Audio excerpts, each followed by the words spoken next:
open and punch him in the mouth, leave his face fucking swollen. Welcome to another Three Aficionados. We're going to talk about all things watches, cars, just an excuse to have a drink together. And we'll be having updates, obviously, from Watches and Wonders, as well as one of the hottest drops, I think, for us, at least, as a group in the auto business. I think the GR Corolla is something that we're all looking forward to. So with that, let's pop it off. I'm waiting for this drink all day. This is Peter's fifth drink, I'm sure. There we On go. the hooch early. Right. What's that there? I saw it actually when I was in the liquor store the other day, and I thought it would be appropriate for the podcast. So this is called Tokyo Drift. It's a turbocharged IPA brewed by Last Best. It's actually from Alberta. I just actually had that on Thursday at the Last Best. I don't know, their patio. Yeah, it's pretty good. Yeah, well, I'm excited to try it. What do you guys have? I'll do you one better. There. I did it with a guy from Tokyo, and by I mean I drank the Tokyo Drift. I did not do anything further. Tokyo Drift could be quite strong. You know, well, we first wanted to do the Kyoto Drift, but they were out of stock, so we did the Tokyo Drift in the back alley. Yeah. Next you'll be onto the Tokyo Slide. What's coming out of that inverted can there, Daniel? Well, one of the only couple things it could be. Nice can of Guinness.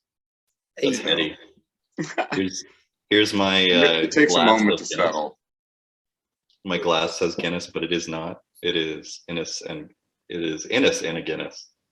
Innis and Guinness poured into a Guinness cup or glass.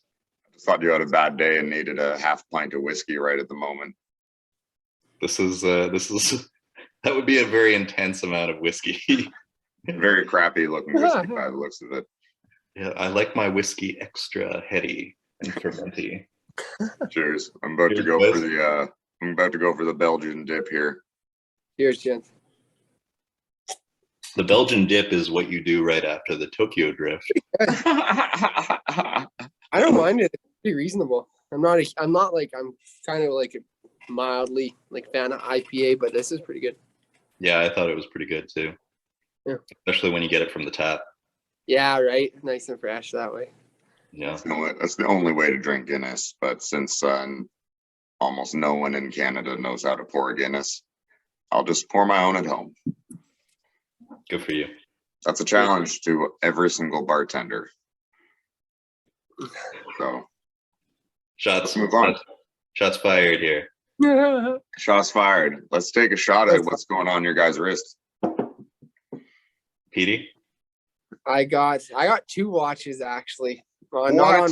Got one On the same wrist?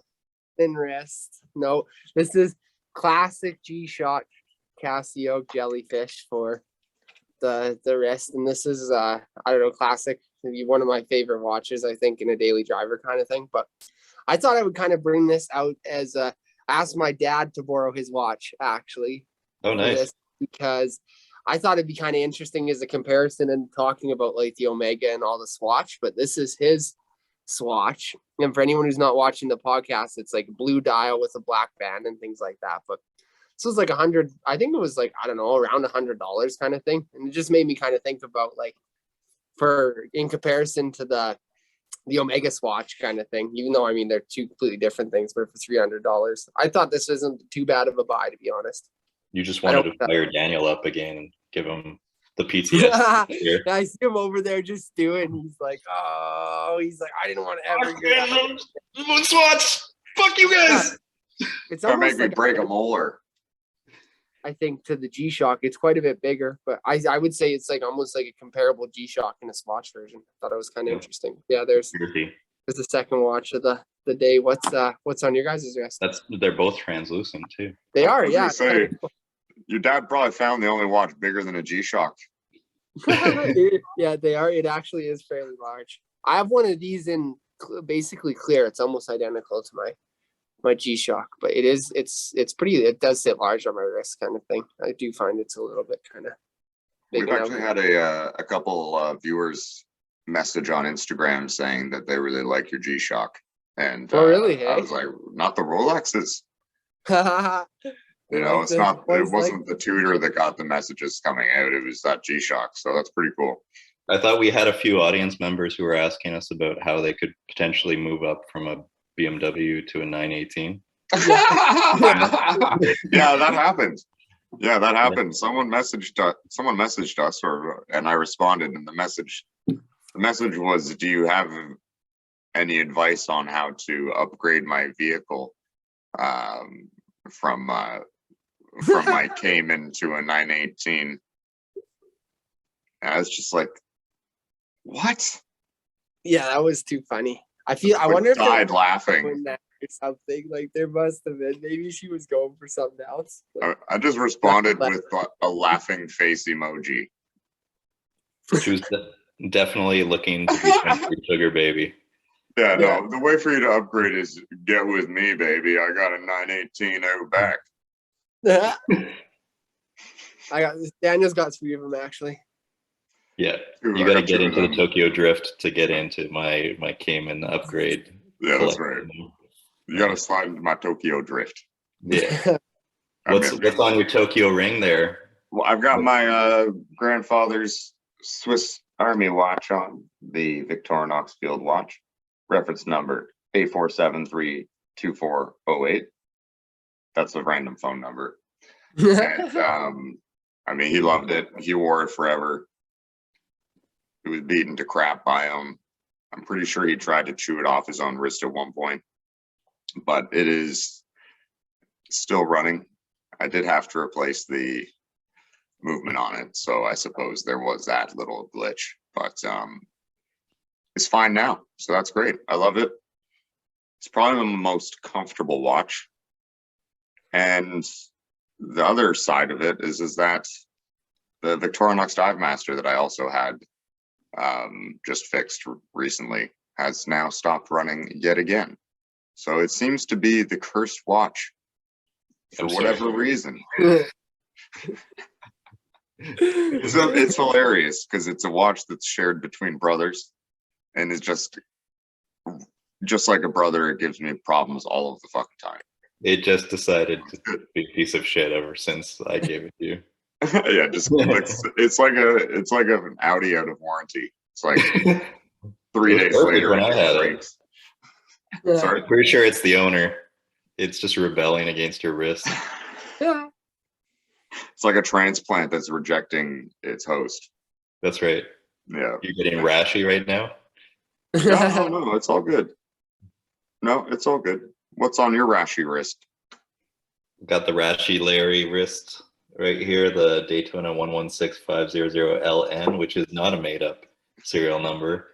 It is only one of the most desirable watches out there. And let's just hear a little pusher click. We'll initiate the chronograph. Yeah. There's not too much. Closer. Hold that a bit closer for us. I don't know where the mic is. No, no, it was better the first time. First time. He use a Daytona, but he can't use his own computer. Well, this computer's a piece of shit anyways. Whatever. That is a stunning watch. It looks so good. White dial with you know what it is. It's fucking Daytona. It's awesome. It's beautiful. It's beautiful. I honestly personally enjoy that more than the black dial. In preference. I think the black dial is beautiful in itself, but I think the white dial just has like a very like classic look to it. Luckily, I haven't had to make a decision between the two, but I would go white dial. Yeah, thank God. It's green dial. Gold is what I'd go for. Let's see if the reset button you works. Can hear it. Yeah. I'm gonna try to reset. Yeah. Oh yeah, baby. You can hear it. Nice. But the thing is, you didn't get to see it. That's the best part, is when it goes back. Okay. I'll have to get some video of that in the next while. Get that sorted out. I gotta screw down my pushers before I immerse this thing in innocent gun. That would make me down those pushers and slide into a Tokyo Drift. Right into my butt. I think that has been really nice for us as well as you, that you've had both dial options so we can look at them as like a long-term test between the two of them to see over time which one perhaps we change our opinion about and choose one over the other. I think at first the black dial was the one that was most interesting to me, but as time has progressed, there's something that I really like about the combination of color with the sub dial and then the bezel. I like that. I like how it just looks like three little bezels as sub dials on the dial. The white is beautiful, and like a white dial it's a beautiful dial on that watch. And Yeah. not only is it cool, it also is quite versatile. So I think I would pick the white dial actually now after this time. I had the 116520 before this, and I probably shouldn't have let that go in hindsight, but it certainly made room for other watches, namely the John Mayer. So no qualms there, but the 116520, I had it in black dial. And to me, because the sub dials in the prior generation, for those who don't know, it's the preceding generation before it went ceramic, when it had the bezel that was, still steel. That one didn't have the contrast, so it had like the silver subdials, just like the black still does. So you didn't have that contrast, so it kind of washed out a little bit. So I think I still really like it, but 116520, I go black dial. And then if I go back even further to the 16520 that's got the Zenith movement, then it's got to go white dial because it has the black subdials, just like you see here in the 116500LN. And that's enough references numbers for tonight. Let's get into the news before we lose everyone into the abyss of fuck. No. Steve.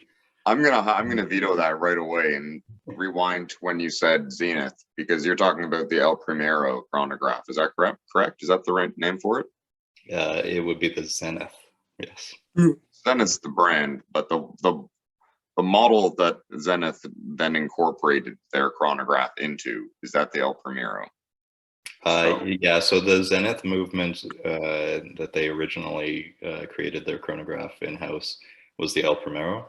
And then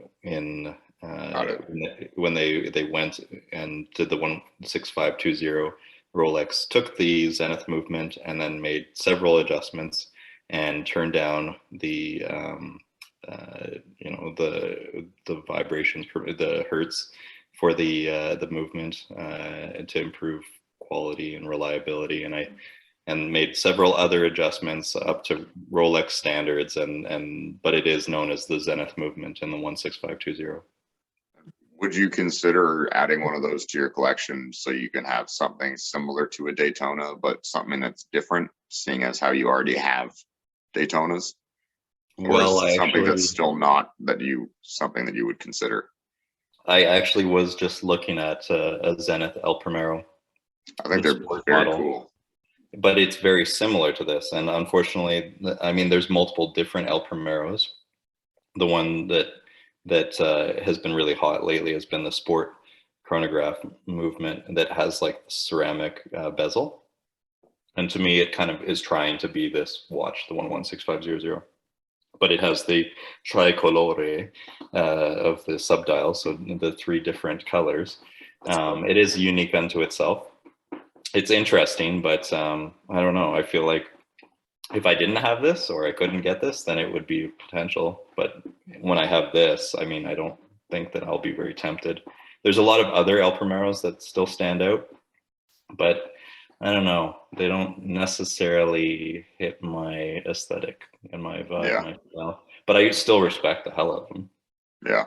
Yeah. They do look different. That's the thing I liked about them is that they're extremely comparable watches in so many ways, but the aesthetic is drastically different on some of those models.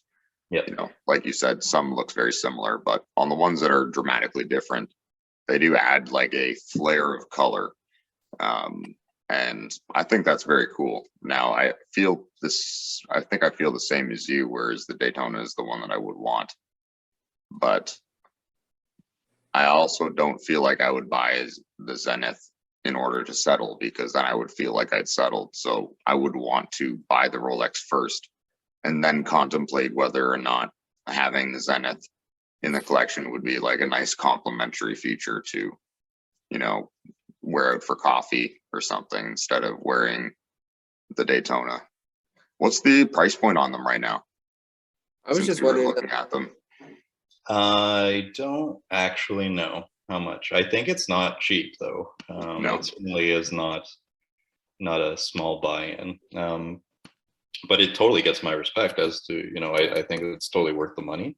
Yeah. But when I've got other options and certain areas where I think that I could accommodate in my collection, I don't really see why I would go that route. But I think that roughly we're looking at about maybe 12 grand or so. Okay. Yeah. So significantly less than a Daytona in today's market, but Well, also compared to the MSRP, not so much, but it is, yeah. that's sure. what I mean. Is the actual buy-in is like, if you want to buy a Daytona right now, if you want to buy an El Camaro right now, the cost of buying one is a fraction of a Daytona, and it's sitting under the glass. Yeah, And like if it actually fits your aesthetic and the Daytona isn't something that you're really lusting after, then I would totally encourage someone to buy one, you know. But I feel like if they felt the same as me, I would say you probably want to try and get a Daytona. But I think that's probably enough of that. I think that was news anyways. We learned quite a lot. So what's going on next, Steve? Well, I actually just wanted to see if I could pull it up, but I don't think that I'm able to find it here. But the Zenith Chronomaster Sport Boutique Edition is one that I wanted to mention, is really interesting. For some reason, I can only find it on Chrono 24 with my shitty outdated browser. So let me just share my outdated browser screen here. Here we go. So Chrono 24, the that's cool, upper tier of what we should be seeing. So we've got so because you got the tricolore it actually gets reflected in the ceramic. So you get 3 different colors in the ceramic bezel, which I thought was super cool. This is only the boutique edition, and no doubt all sold out and all gone. If I had seen it under the glass on this weekend, I would have bought it right there on without even considering, but I think that that's only boutique. So yeah, super cool. I also love the fact that these watches don't have the screw down pushers. These are, you know, you just have your pushers. Is this waterproof? Yeah, I mean, ultimately that's a similar concern that I would have, just as I do of my moon watch, of going into the water. But obviously you can see the aesthetic is quite similar to what you might see potentially in a Daytona. It's really pretty. This is cool. I love that. That's like Rolex has troubles just doing 2 different colors with their bezels, and this is 3, so pretty dope. And it throw red in there. Yeah, cool. Yeah, I think this is my favorite one yet, actually, which is sad because it's so unavailable. Yeah, I wish that this was just in production. I think that it would be one that I would probably do, because it's just so unique. Like, what other bezels have this? And also the tricolore is like very reflective of Zenith, right? So pretty interesting. But obviously the major buzz is around the major Watches and Wonders releases of Rolex. We don't need to beat a dead horse here, but obviously the major releases were the Air King, the GMT Master 2 with the right hand or left-handed. I keep looking at, you'd wear it on your right hand, but for left-handed people, the Destro version with the black and green ceramic bezel. as we just talk about the two different colors. Why didn't they do three? And then there's the Day Date 40 Platinum with the beautiful blue dial, and then the Yachtmaster 42, and then this floral Datejust 31 that doesn't even register. I think ultimately the ones that really stand out here are obviously the Air King, GMT Master 2, and the Day Date. So I don't know. I feel like people are split as to whether they love the new Air King or not. I can't seem to be having the images actually come up here, but they've basically changed the case and adjusted the dial a little bit with the numbers, where you'll see that the case is much more similar with the hard bevels, and you've got crown guards now in place. And then the numbers were adjusted a little bit on the dial, where they added a 0 in front of 5 so that there was a little bit more symmetry. To me, the Air King's interesting. If I were offered it, I'd take it. But I think that it's, of the sport models, probably the least getting my love, but certainly cool. And I like what they've done, and I think that it's a positive evolution, Mark. What do you guys think of the Air King? Why don't you take this, Peter? Yeah, to me, like, it's kind of the situation like you're getting at, where it's not like, out of all the sport models, it kind of sits lower on my chart for sure. I just, aesthetically pleasing, it never really like caught it for me. Like, I just didn't, there's certain things about like Rolex that I always found like kind of aesthetically pleasing, and I just find like the Air King just kind of maybe doesn't always hit all those. And I honestly, I just like, I haven't looked at it that closely, but seeing those crown guards on it, that kind of throws me off. I feel like it just kind of is like, it looks strange now. I don't know if I like the new version as much as I like the old one. Yeah, other than that, I mean, it is a cool watch for what it is. But like you're saying too, I honestly think it's probably my least favorite Rolex in that sense, just because I just personally don't find it really catches my eye, or there's things at it that I really find like extremely appealing. Especially the new one. I don't know. When I just saw that, I just kind of like frowned. I was just like, I don't see, especially compared to the old, like even the old one, I kind of liked a little bit better. Like I even tried on an Air King, and I just like that just looks kind of strange. It looks like it's trying to almost look like a Submariner, even with the bracelet and stuff like that. And then it's like just stops halfway through. Daniel? Yeah. I feel like with this entire line that you just displayed, they're trying too hard, and I'm not really interested by any of them in that current configuration that we just saw a moment ago. And part of the reason why I say that is because aesthetically, none of them do it for me. The other part is that Tudor is killing it, and a lot of their lineup is very interesting and available to purchase, and available at a reasonable price, especially considering the skyrocketing watch market. And then the other factor is the watch that we were just talking about before. Out of all of those watches, I would just go and pick up a Zenith, because that seems a lot more interesting to me than any of those watches. Those watches all seem to me like watches of the now, especially the Tiffany dial, rather than perhaps, all-time classics. I'm not sure how I feel about this rollout of watches by Rolex. Maybe I'm a bit oversaturated with Rolex at the moment, but there's lots of Rolex models I love.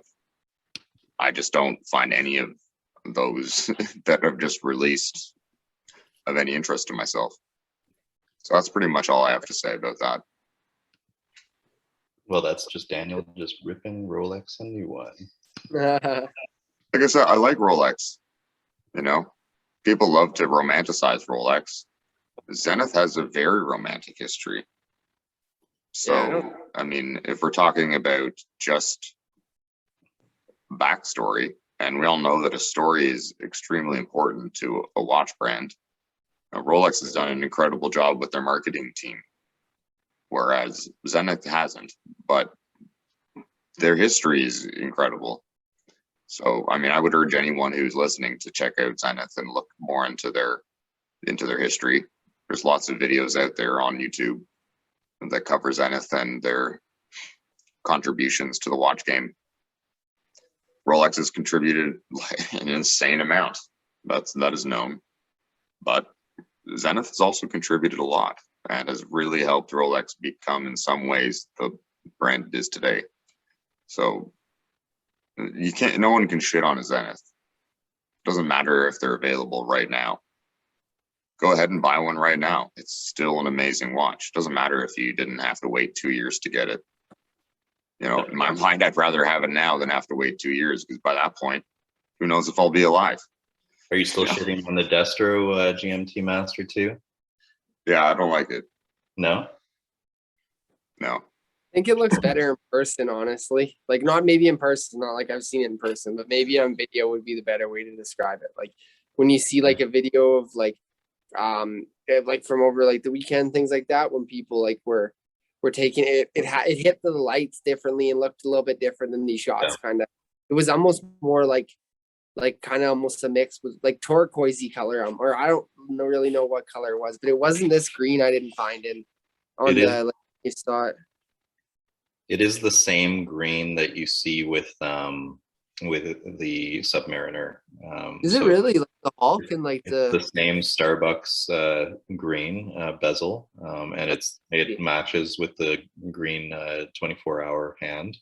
Obviously, everything is inverted over here. You'll see on the left, you've got the date window, and you've got the left crown and the crown guards.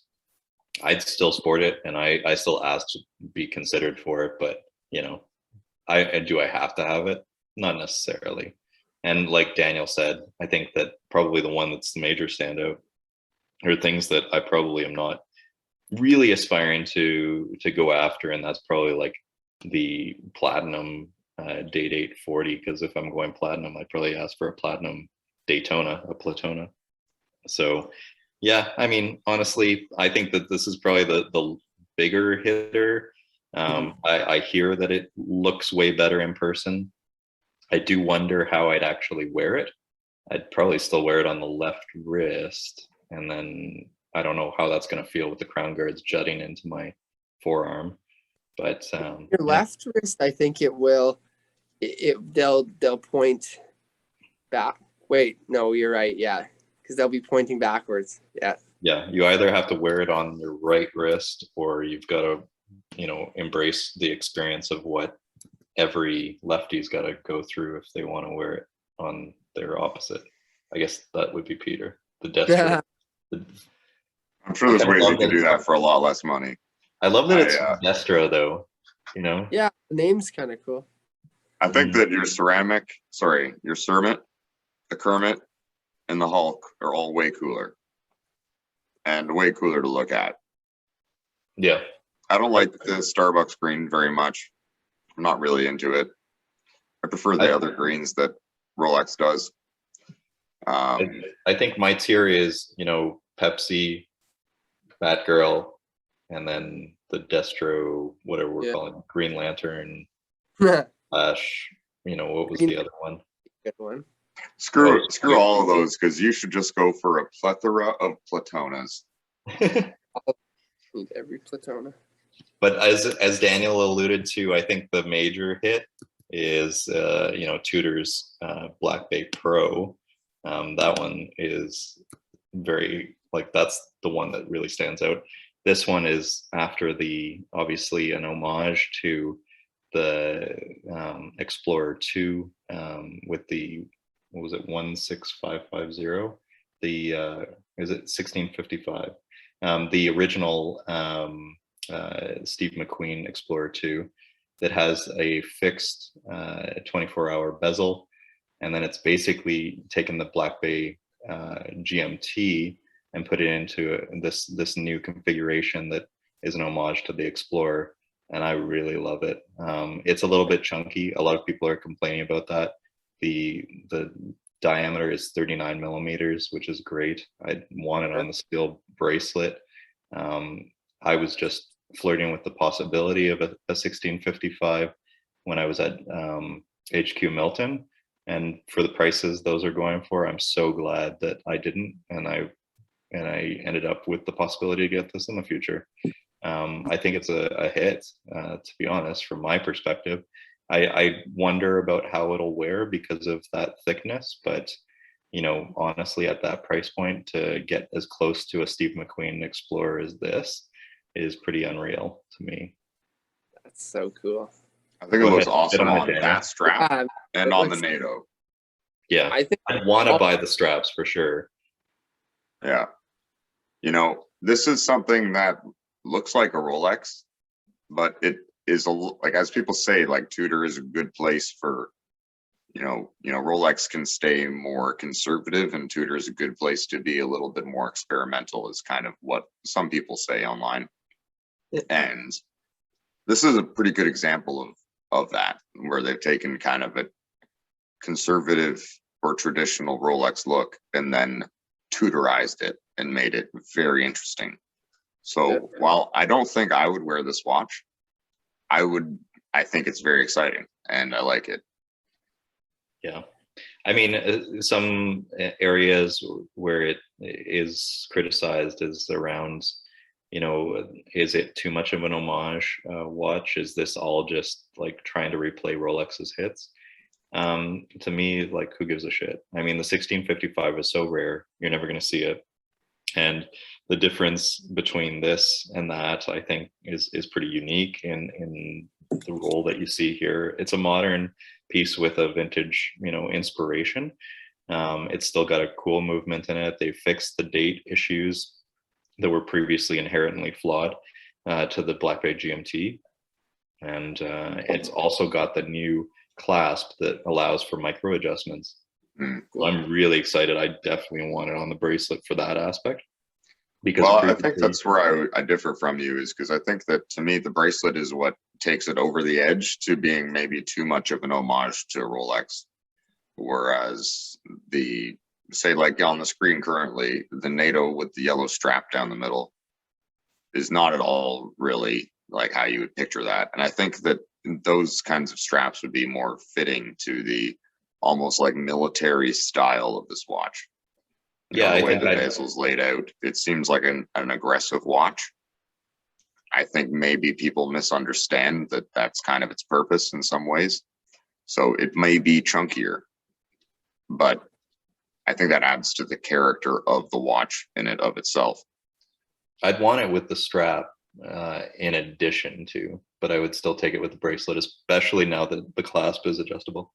Fair enough. The 58, the Black Bay 58, you'd always have this issue of like, it would be nice if I could adjust it. I can't argue with that. Yeah, so I mean, we're just kind of splitting hairs. Either way, it's a killer watch. And it just comes down to personal taste at the end of the day.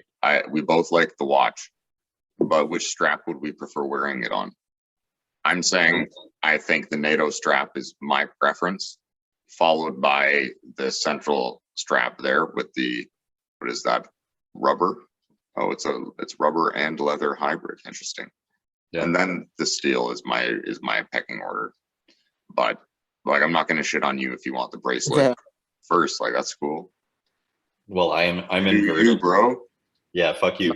I'm taking steel, then I'm going hybrid rubber and leather, and then I'm going NATO just to fuck with you. But anyways, hybrid rubber is also your porn name, right? Hybrid rubber and leather is also exactly how I like my assless chaps. Peter, how about you? Are you an assless chaps man, or are you I love assless chaps? But nice. I'm a left to right guy, unfortunately, Daniel. I'm sorry to do you dirty, but I honestly think it looks fantastic on a steel bracelet. I do. I think it hits all the right cues. And I think, like you said, with that micro adjustment, it would be pretty cool to see. But I also think I've heard about those hybrid leather and rubber straps, and I find that really interesting because the idea with it is it's like the waterproof leather on the top, and then on the bottom it's covered with the rubber, so you could actually like basically do whatever you want with it because it's actually fully waterproof in that sense. Just like the chaps. But yeah, there you go. Exactly. Yeah. So no, I'm a steel bracelet, then the leather rubber, and then I don't know why, for some reason it doesn't click with me on the NATO that much. I do love a good Tudor on a NATO, but maybe it's just this NATO in specific. It was on maybe just like all black or something, It or maybe black and would white. be nice if it was orange, if it had a stripe of orange that matched the GMT hand, because that orange GMT hand really makes, like when I saw the first 1655 Steve McQueen Explorer 2 in the flesh, I was like, God damn, I want that. And then I saw it at HQ Milton and they had an albino version, which is like really faded. So you really don't get that orange pop. So that's also something you do right after the Tokyo Drift. And the orange pop, if you can't get the orange pop, then you might as well not bother, in my opinion. So I think it's a hit. I think it's nice that you can kind of go with whatever you like. I would just say get the bracelet and then invest in whatever strap that you want to wear it on a daily, and at least take the bracelet and shove it in a drawer and save it for another day, because it's got some cool technology. I do not like that it has the riveted aspect, the faux rivets that they carried over from the Black Bay 58. I think a lot of people shit on it. I'm kind of like slightly against, but I don't really care. I'll still take the bracelet over no bracelet. But yeah, we're splitting hairs again. Any last? Fuck it, we are done. This horse is dead. We've beaten it back to life and back dead again. Let's beat the Patek horse here. These are all watches that I'll never get, but they're cool.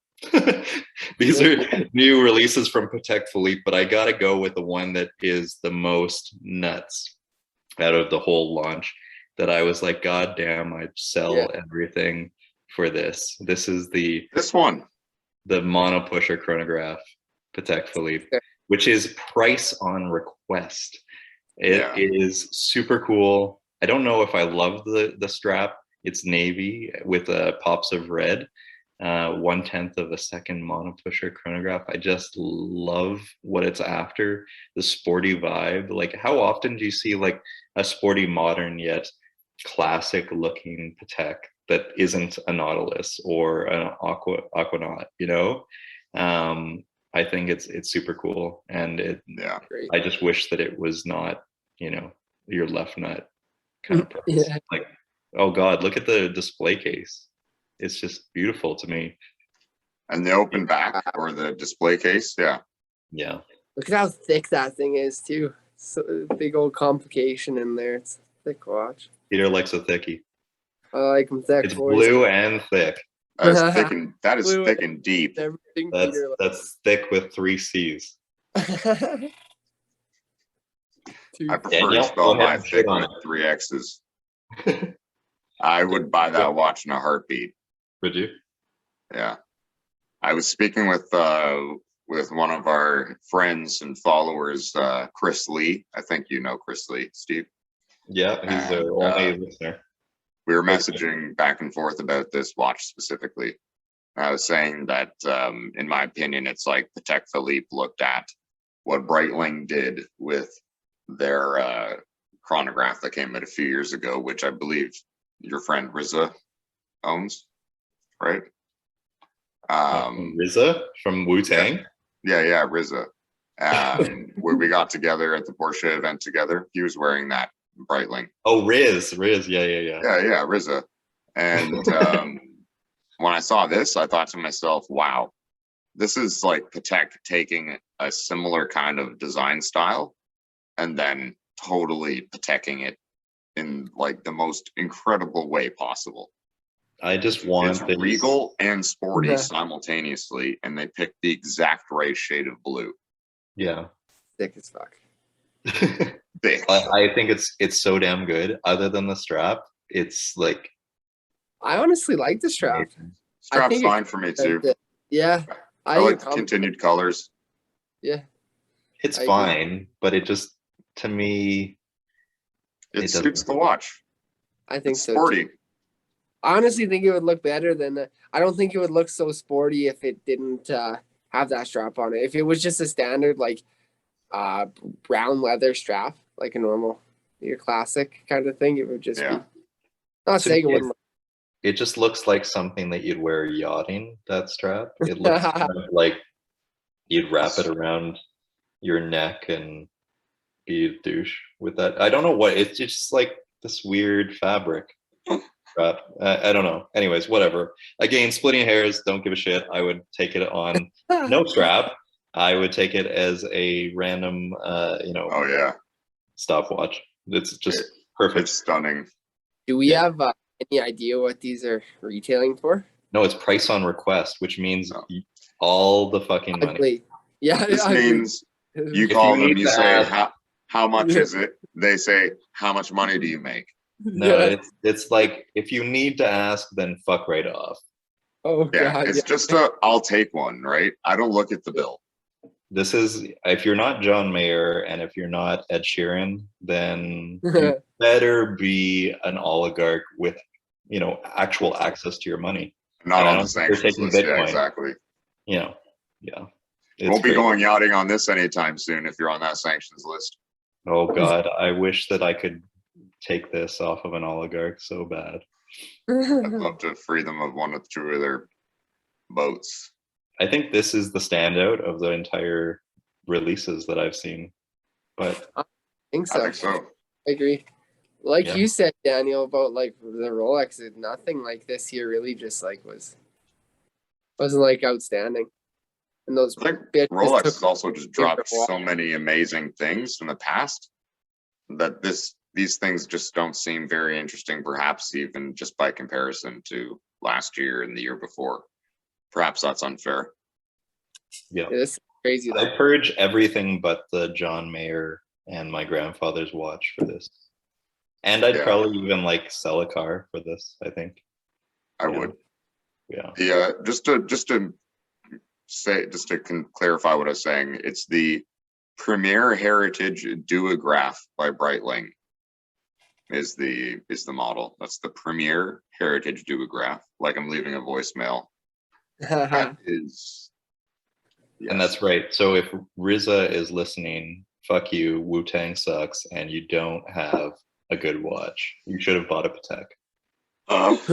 and I'm Wu-Tang! sorry that I didn't take the Wu-Tang! car for a drive when you told me to. No. He doesn't listen to this shit. Anyways, let's jump into car news because I'm not selling this for a Patek. Although, Next. I'd be probably a little bit tempted since I have my deposit down for two. We got the GR Corolla 2023, all new. Basically the North American answer to demands for the GR Yaris with the 3-cylinder turbocharged 300 horsepower. So they dialed it up. It was previously 260 horsepower in the GR Yaris iteration. In the Corolla iteration, we get 300 horsepower. My understanding is that it's not only a revised engine, revised exhaust. There were a lot of other things that they did, like adjusting the pistons, and I'm sure that's retuning. But they reduced back pressure with their 3 poo chutes. They've got an open valve in the middle exhaust Amazing. there, but pretty cool. It's a rally homologation kind of special spirit. Obviously, they didn't end up taking this for rallying. That's the GR Yaris. But this, to me, is amazing, and to me looks really great, especially in the circuit package. So you get the limited edition slip with the circuit package. I think that if you got the core package, which is the base and comes out first, you can get the track specifications, so you can get the limited slip diff, and it's awesome. I think that the circuit looks awesome because it's got the heavy metal gray, which I have to get because it's heavy metal and because Daniel's going to rock out with his cock out when he hears Metallica playing on this. And it's also got carbon fiber roof, and the seats are a little bit different, a little bit more Alcantara, I think.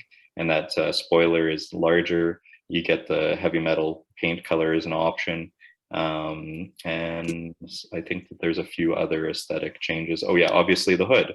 The hood has the hood bulge, and you know how I like to compensate for my penis bulge. So hood bulge with vents is a win for me. And Boys? look at those wheels and tires. Oh The way my the god. tires are wrapped around those wheels like race cars. Oh man, that's how a tire's supposed to fit. That looks amazing. Oh, honestly, like You out of also- all races we've talked about recently, I would say this is probably one of my more exciting, that's for sure.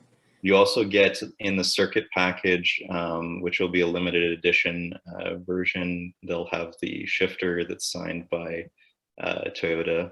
I can't remember his racing name, but he's going to be signing it with his racing name. I don't want to butcher it, but yeah, I basically originally had a deposit down like 5 months ago when this was just a rumored car, and then the moment this was released with some actual information, and I got contacted by the dealer, they're like, "You're getting the first one of these." I was like, "Good, I want the first one of these, which will be the core, and I also want the first circuit you get." So I threw down another deposit. And I was like, What? And when are they, in theory, going to be available for you to drive?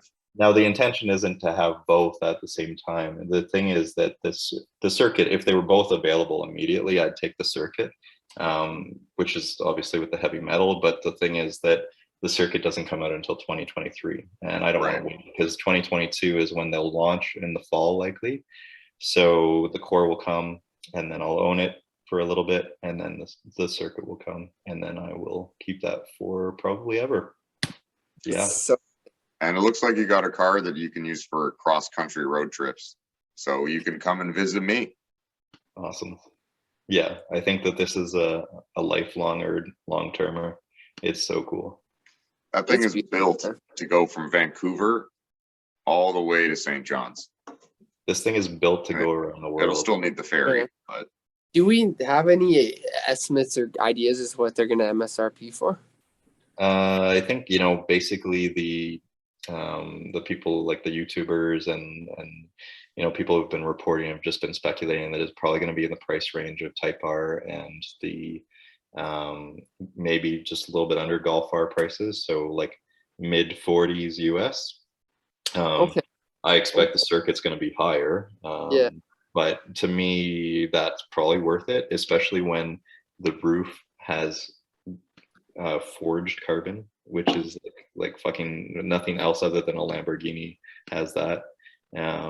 It's pretty cool. Now, downsides to this car, I think that the core is a little bit lackluster in its design. You don't get the heavy metal as an option. You don't get the carbon bits. You don't get the hood bulge and the vents, but you'll fix all that with the circuit.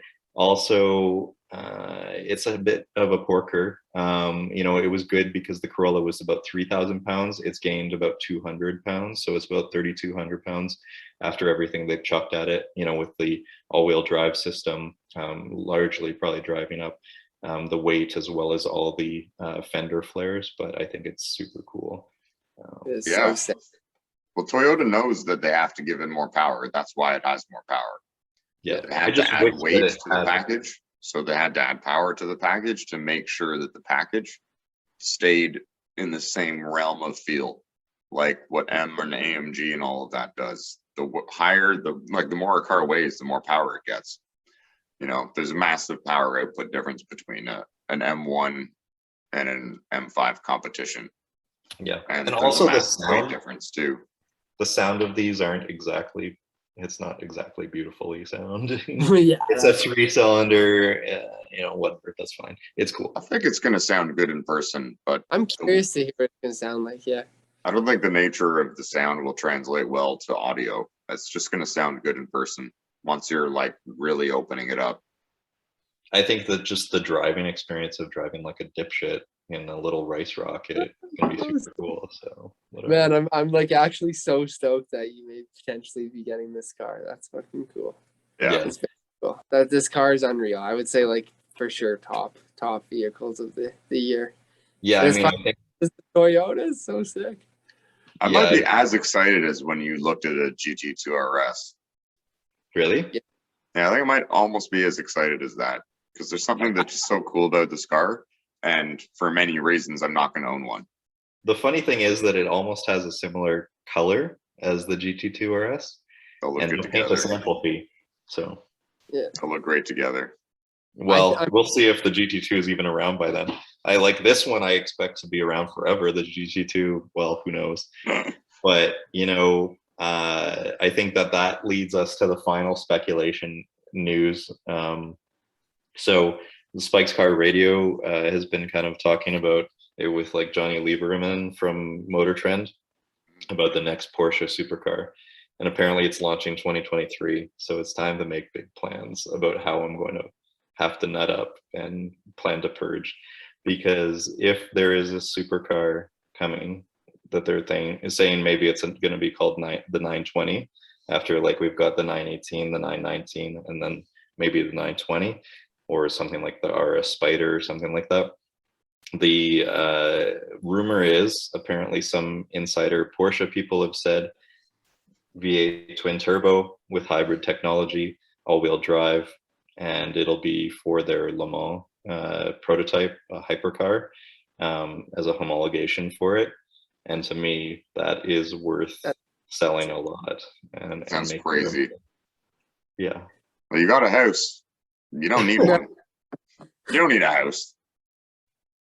Yep. That's both kidneys. I think I could happily make room for it. Yeah. I mean, this is like one of the few times where I'd be like, maybe I would let go of the F430 if it meant to have like the successor to a 918. If it were all electric, maybe not. But if it's the same recipe as a 918, goddamn. Yeah. So yeah, I'm getting ready. I mean, I'm begging already, and I'm like inundating the GM at the dealer about all the rumors and speculation. I'm like, get ready, because I'm gonna make your life hell if you don't get me this car. You're like, bro, do you not see my garage? Yeah. Do you not know who my friends are that are on the Italian side of the fence? You know the three aficionados? Do you not know? Do you not know? Get it together. Maybe maybe Casey will be able to be like, hey, come on, put some pressure on them for you. Their service manager, Casey, is he still with them? I haven't spoken with him in a while. Do you know? Yeah, he is. Yeah, he's a great guy. Shout out to Casey. Yeah. Much love. No more shit talking Porsche Calgary there, Daniel. We want them on our side. 920. I'm not shit talking Porsche Calgary. I have a great affection for them. I'm grateful that I had been invited to events and been given the opportunity to drive different cars of theirs. So I love those guys. I'm just trying to say that Casey is the best of them all. Tip of the hat to him. But in a heartbeat, 964 and GT2, I'd trade them in immediately for a hybrid. Yeah. V8 twin turbo base melter. Yeah. I think having the Ferrari 430 and that car would be the dream, to have an amazing sports car, supercar that's a traditional vehicle with like the new era of technology by a company like Porsche. You know, to have those vehicles together would be, to me, the ideal scenario, obviously. I feel like a 920 plus a bus pass is potentially possible at this point. Yeah. Because like, goddamn, I still kick myself about not making it happen for a Carrera GT. No, man, that didn't happen, so this could happen. Yeah. That's how the universe works. Patience pays off. That's right. But got to catch it before it goes nuts again. So that's my long-term plan. I think that the most realistic possibility is, if I'm looking at that and if I'm even offered it, then everything, all sports cars go. GR Corolla, if I'm lucky, I get to hold on to, but I'm even willing to just let everything go. And maybe we just keep my wife's 2017 330. Or maybe I just, beg my mom to sell me back my old Civic. And I just drive a Civic and a 920. And I leave my mom with no car. You know what? I'll move out there. I will just drive you around and you can borrow my car. And then, when your bank accounts have leveled out, don't worry about it. I've got a lot of bikes. I've got a fat bike. I do have only one back, and I do fall off of that bike in the winter, but whatever. It sounds really cool. I'm really excited about the possibility in the future. And Yeah, I'm glad that I have to stop looking back at overpriced used cars, look to the future. We've got a lot of things on the horizon. GR Corolla, another GR Corolla, a Civic Type R that's still on the way. Probably going to be coming and going quickly because I don't expect that it's going to stand up to the GR Corolla, although it'll be really cool. I'll own it for a short time. I won't lose any money on it. And then, you know, there might be a G-Wagon in between.